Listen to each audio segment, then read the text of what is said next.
Picture this. It is the morning after the biggest night of your life. You have just won one of the most watched television competitions in British history. You have a trophy. You have a check for £250,000. The whole country knows your name. And yet, somehow, you still turn up to your shift at the gym. That is exactly what happened to Sydnie Christmas. And honestly, that one small detail tells you everything you need to know about who she really is. Because this is not a story about a lucky break or a viral moment that faded by Christmas. This is the story of a woman who spent a decade being told she was not good enough, and then, in the space of just 2 years, performed for a king, played a Disney villain on the West End stage, sold out venues across 2 continents, recorded with legendary producer David Foster, and is still, right now, showing no signs of stopping. So if you have been wondering what Sydnie Christmas is actually doing these days and whether the BGT magic lasted, stay with us, because the answer is far bigger than you might expect. Before we talk about where she is now, it is worth taking a moment to understand where she came from, because context matters with Sydnie's story. She grew up in Gravesend, Kent, and from a young age, performing was not just something she enjoyed, it was something she could not imagine living without. She trained seriously at the D&B Academy of Performing Arts and graduated in 2014 fully expecting to walk into a career in musical theater. What followed instead was nearly a decade of doors closing in her face. She did what working performers do. She took every job she could find. She performed as a lead vocalist on Royal Caribbean cruise ships, appearing in productions of beloved shows like Grease. She went to Germany and spent years in the long-running production of Starlight Express, eventually working her way up to the role of Carrie. By most measures, she was a working professional in the industry. But the West End kept saying no. The big breaks never quite arrived. And the bills did not stop coming. By early 2024, Sydnie had moved to London with her boyfriend and taken a 0-hours contract job working front of house at a local gym. She had auditioned for Britain's Got Talent before, not once, not twice, but multiple times over the years, and each time she had pulled out before stepping in front of the judges. The anxiety was simply too overwhelming. But in January 2024, something shifted. She decided that this time she would actually go through with it. Not because she felt confident, but because she had quietly made a decision that if this did not work, she was going to walk away from performing altogether and find a different path. That is the weight she carried onto that stage. What happened next is now part of television history. She sang Tomorrow from the musical Annie, a song that Simon Cowell has admitted he groans at internally every time someone chooses it, and she did not just sing it well. She sang it in a way that stopped the room. Amanda Holden hit the golden buzzer before the song was even finished. The audience were on their feet. And Simon Cowell, a man who has heard tens of thousands of auditions across decades of doing this, said it was 11 out of 10. She went on to win the entire competition, becoming the first female vocalist ever to win Britain's Got Talent. And then she went to work at the gym. She later said in interviews that she genuinely forgot to hand in her notice. She was on a 0-hours contract, she did not know exactly what came next, and her instinct was simply to keep showing up. It was her employer who eventually had to let her go as the bookings and opportunities began piling up. That detail became something fans loved immediately, because it was so completely unspun. There was no management team crafting a humble narrative. There was just a woman in shock, doing what she had always done, turning up and getting on with it. Of course, not everyone was celebrating. The moment her win was announced, social media lit up with a wave of criticism that Sydnie has spoken about openly and honestly. Some viewers felt that her professional background in musical theater disqualified her from being considered a genuine underdog. The word rigged appeared more times than anyone would want to count. For someone who had just achieved the dream of her lifetime, reading those comments was devastating. In interviews following the win, Sydnie described the experience as soul-destroying. She was not someone who had been quietly waiting in the wings with an industry machine behind her. She was someone whose performing career had not been paying the bills. She had been working a 0-hours job at a gym and had very nearly not auditioned at all. The criticism hurt precisely because she knew her own truth, and watching people dismiss it publicly was genuinely painful. What is remarkable is that rather than retreating or fighting back with anger, she was transparent about how it affected her. That emotional honesty only deepened the connection her fans already felt with her. The backlash, as it turned out, did not last. Because the work she began putting out spoke loudly enough to answer it. The first major development after her BGT win came from one of the most respected names in British musical theatre. Andrew Lloyd Webber had seen Sydnie perform and was struck by what he heard. He invited her to record the theme song for the new London West End production of Starlight Express, the very show she had spent years performing in Germany. The fact that the creator of that show personally sought her out to record for his new London production was, in her own words, an extraordinary full-circle moment. Lloyd Webber praised her vocal as exquisite and emotionally charged. The single was released in July 2024 and served as a signal to the wider industry that this was not going to be a talent show winner who disappeared after 6 months. 2 months later, in September 2024, Sydnie released her debut album, titled My Way, named after the Frank Sinatra classic she had performed so powerfully during the BGT semi-finals. Rather than record it quickly in a London studio to meet commercial demand, she flew to Prague and recorded every track with a full live orchestra. The album included reimagined versions of the songs that had defined her time on the show, alongside modern tracks she made her own, and a handful of festive pieces. The album reached #1 on iTunes in both the UK and the United States, a remarkable achievement for any debut album, let alone one from a talent show winner releasing into an already crowded market. A simultaneous #1 on both sides of the Atlantic was the kind of result that silenced doubters far more effectively than any interview ever could.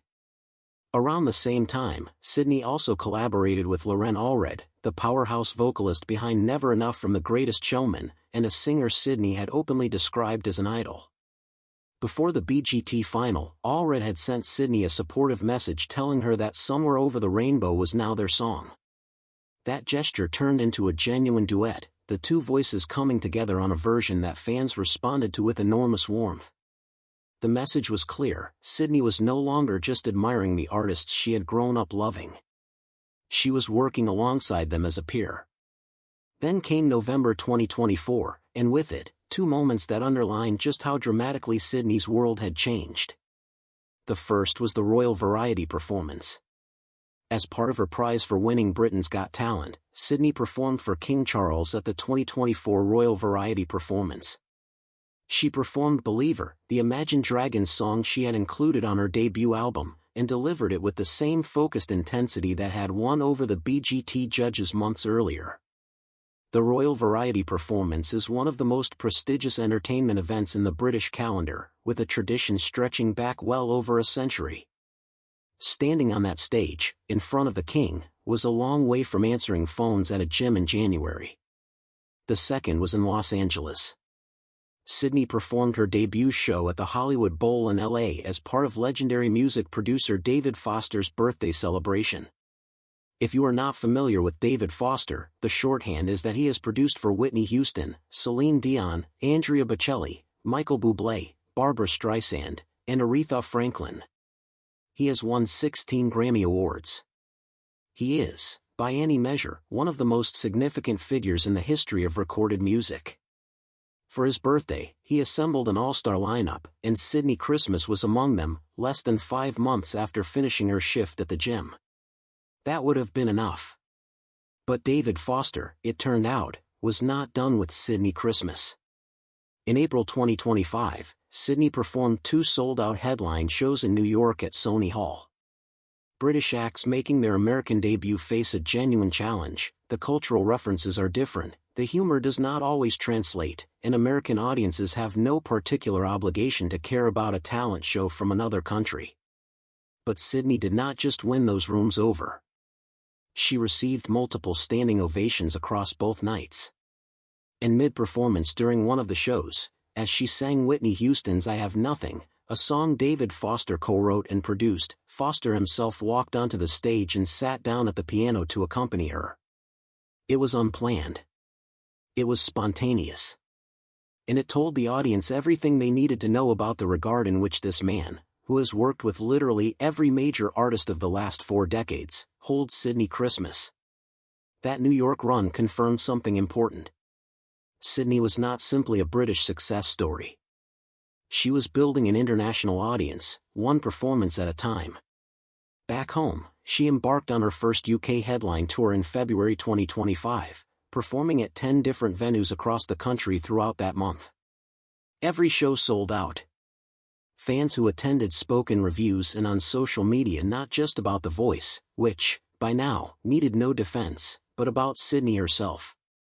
Her warmth between songs. Her humor. The way she made a theater full of strangers feel like they were all in on something together. Concert performing is a different skill from competition performing, and Sydnie took to it naturally. Meanwhile, she had not forgotten her first love, which was always the theater. And in the summer of 2025, she returned to the stage in a way nobody had quite predicted. Sydnie made her West End acting debut playing the infamous Cruella de Vil in the London run of 101 Dalmatians the musical at the Eventim Apollo. The production ran from late July through to the end of August 2025 and featured an impressive supporting cast including television presenter Jeff Brazier making his stage debut and Aston Marigold from the pop group JLS. But it was Sydnie in the title villain role who anchored the show. Playing Cruella de Vil is not a safe, comfortable choice for a BGT winner still building their public profile. It requires commitment, physical presence, comic timing, and a willingness to be genuinely theatrical in the old-fashioned sense, big, bold, and unapologetically over the top. When the casting was announced, Sydnie said she could see something of herself in Cruella, specifically the relentless determination to go after what she wants.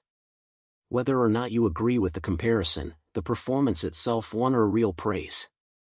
Critics praised her for her powerful voice, charismatic stage presence and her ability to seamlessly blend emotional ballads with witty, engaging storytelling. This was not someone coasting on their television profile. This was a trained performer doing serious theatrical work and doing it well. It also gave audiences something they had not heard from her before.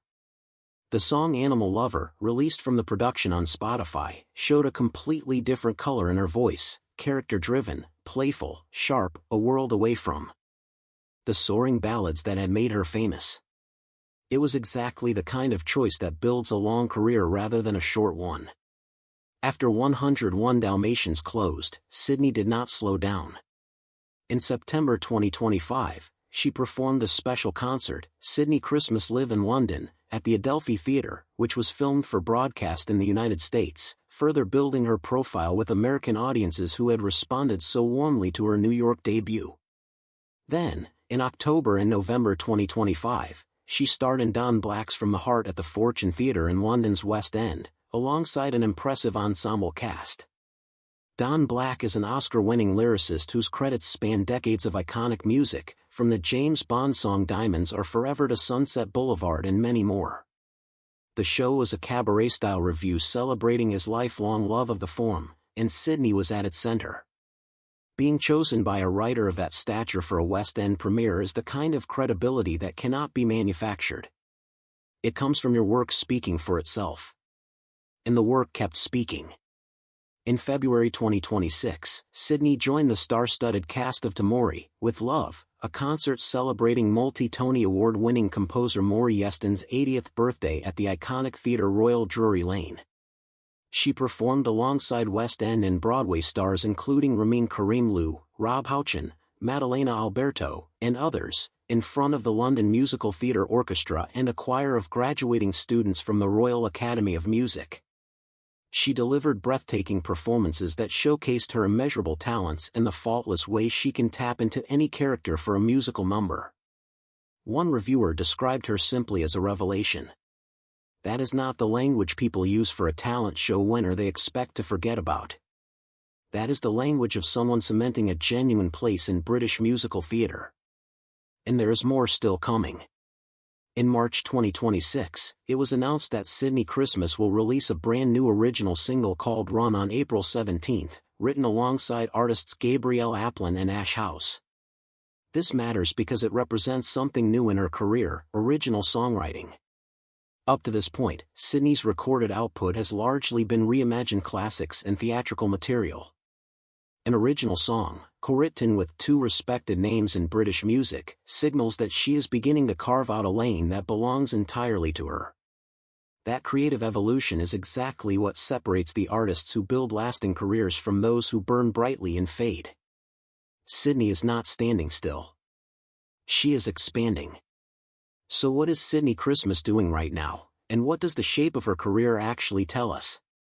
It tells us that she has done what almost no talent show winner manages to do. She has converted a television moment into a real, multi-dimensional career. She has performed across 2 continents, earned the respect of some of the most significant figures in global music, built a loyal fan base that shows up night after night, and proved herself as a theatrical performer of genuine quality, not just as a singer with a big voice, but as an actress, a storyteller, and a stage presence. She has also done something just as important, which is stay grounded throughout it all. She performed at her local pantomime in Dartford at the height of her post-BGT fame, because those are her people and that is where she came from. She speaks openly about the difficult moments, the backlash, the self-doubt, the years of rejection, because pretending it was all easy would be a disservice to anyone watching who is going through something similar. She has never pretended to be something she is not. There is a version of this story where Sydnie Christmas wins Britain's Got Talent, releases an album, does a tour, and then slowly disappears from public view as the next wave of talent comes along. We have seen that happen to many talented people. But that is not what has happened here. Every milestone she has reached since June 2024 has been earned through consistent work, smart choices, and a refusal to treat the BGT win as the destination rather than the starting point. The gym receptionist who nearly walked away from her dream in early 2024 is now performing at Theatre Royal Drury Lane alongside Broadway legends, releasing original music, and building a name that will outlast the show that first introduced her to the world. She is not riding a wave. She is making one. And if the past 2 years are anything to go by, we are still very much in the early chapters of what Sydnie Christmas is going to achieve. If you enjoyed this video, please leave a like and let us know in the comments, did you follow Sydnie's journey on BGT, and have you seen her perform live since? We would love to hear from you. Subscribe so you do not miss what we cover next, and we will see you in the next one.